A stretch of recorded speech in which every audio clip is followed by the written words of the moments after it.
So I'm here with my friend and we're working on a battery box. The winter was long and cold, so the 35 kilowatt hours I had in my other TARDIS enclosure was not enough, and I augmented it. So we're building a second one for this winter, and this one's gonna have 8 batteries in it instead of 7. That's kind of because I have 8 batteries, and kind of because 15 batteries is the maximum data string for this SOK battery. So the two things together just sort of made it a magical situation. So I figured I would make the rack fit 8, which meant that I had to adjust the spacing on the rack a little bit. So I have the free with the batteries rack here on the bottom. This one was a 5 rack, I guess, instead of 2 4s. And then I didn't have another free one, so we just fabricated the world's simplest square tube angle rack and got it set up in the top here. And my paint, my black paint, completely turned into a solid over the winter because it's a water-based paint that's do not freeze. So I can't paint it right now, but the project must continue. So this time the strut in the back here ended up just perfectly in the wrong position here to put a T-nut in here. So instead we bent these little L brackets. I got a little bender in the workshop, and it's just so fun to fabricate little hardware like that.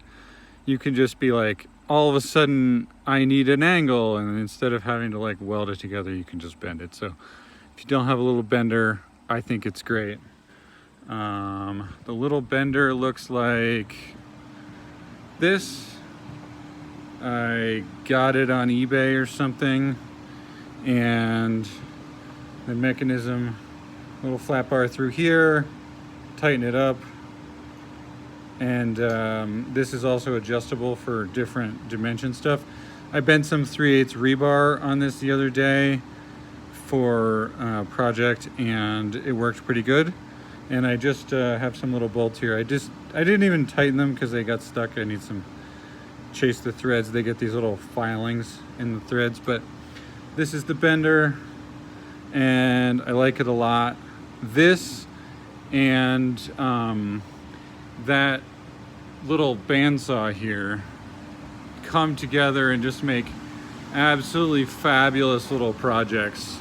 I needed to extend some bolts just a minute ago on this enclosure, and so I just cut them off and used this and just welded them up.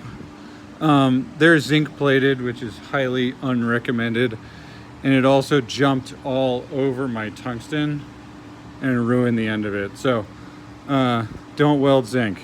I'm gonna throw away all those zinc bolts and replace them with stainless bolts because that's so much better. Anyway, the bottom battery is staged here, and it has this heater stuck to the bottom of it. And it's on the bottom, obviously, because all the heat will rise up through the enclosure. If this wasn't already stuck to the battery, I would lay it on the insulation.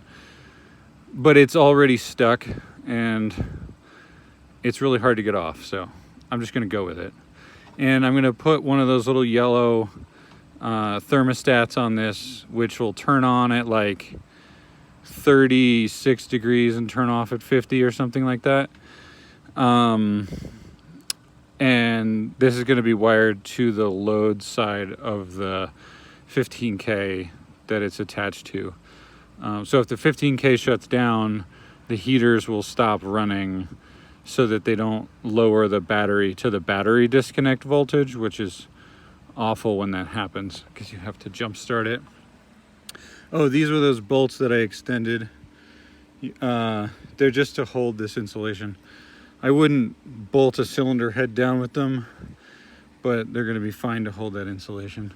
So this time I just used Comfort Board 80 This is that really dense insulation on the sides because I also wanted it to hold up the roof.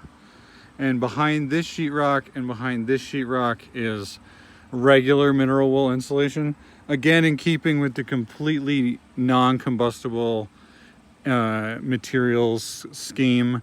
Again, the little 2x3 steel studs, stud welded onto the door, and then the concrete backer board on top of that with the insulation in the cavity there. There's plenty of thermal bridges in this enclosure. Like, some of them are going to be this conduit, some of them are going to be this piece of steel attached to the outside, as well as the one on the bottom. And then again, the legs are on steel square tube, and the legs are going to transmit cold up into the enclosure, but it just has to stay above freezing. So the other one I built similar to this works well, and the batteries stay at a good temperature, and I think it's pretty good. So that's the new TARDIS enclosure, and we're gonna rack these batteries now and start hooking them up. So thanks for checking in. Hope that was cool. See ya.